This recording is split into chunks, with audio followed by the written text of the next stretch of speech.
This is the infamous Huffman Aviation School. So sometime around 2000, Muhammad Atta and Marwan al-Shehi were beamed down and began training here out of a house a little bit north in Nokomis. There's some rumors that they stayed at the apartments over here, but that's not true at all.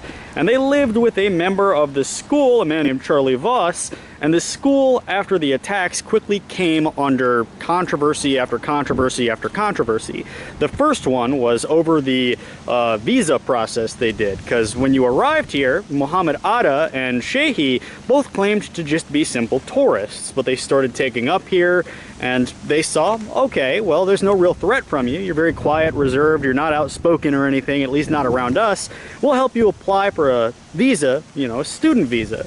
And this flight program was going to last from 1 September 2000 to 1 September 2001, and they would learn how to fly smaller aircraft.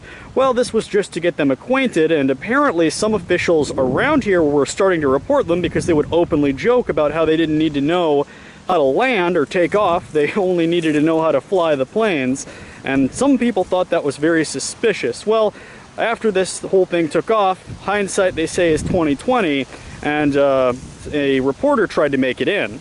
Well, he got right out to the runway and was able to open the door, and keep in mind, this is a regional airport, and this is right after 9/11. It's not like everybody was freaking out about terrorism as they are nowadays, or in the early 2000s. This was way before all that began. And he found that the fuel trucks had keys in them and the doors were unlocked. But that's standard military practice for airports, simply because if a plane is having malfunctions and landing, you're going to want to put a call out on the radio and say, anybody who's near to this part of the runway, go move that truck real quick before it causes an accident and maybe the, you know, plane wing clips it.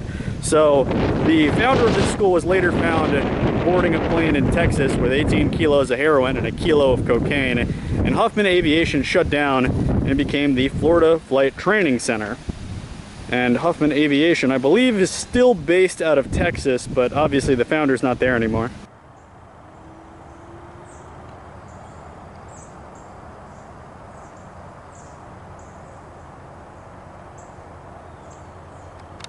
Behind me now, in Venice, just north of Venice in Nokomis, you've got the house for Muhammad Atta and Marwan al-Shehi, an Egyptian and Emirati national, who both were responsible for organizing and coordinating the 9/11 attacks. The rest of the 19 hijackers, save for 2, they were all Saudi nationals. So they were the muscle, and Atta and Shehi were the brains.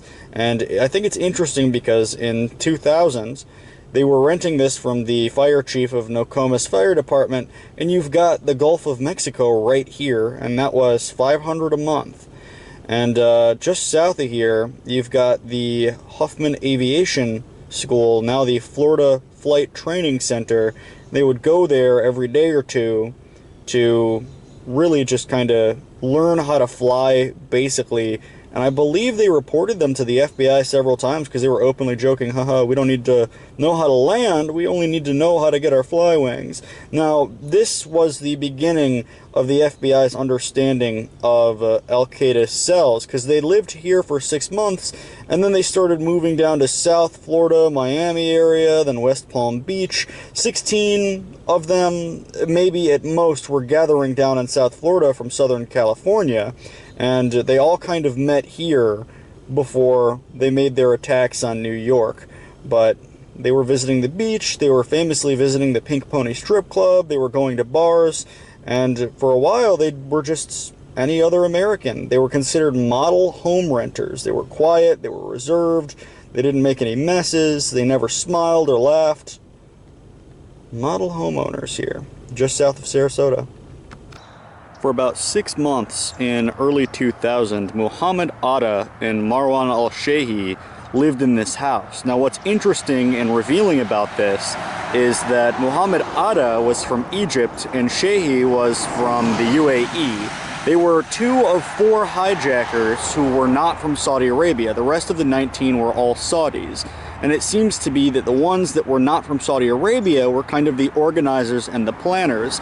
Certainly, Atta was chiefly responsible for coordinating the attack, and Sheehy was his right-hand man. In fact, Sheehy flew into the South Tower, and Atta flew into the North, and of the two other non-Saudi attackers, you had one Libyan and one other man from the UAE. And they lived here in a house rented for about $500 a month.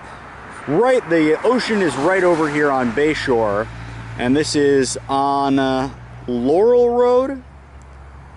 And they rented this from the fire chief of Nokomis Fire Department.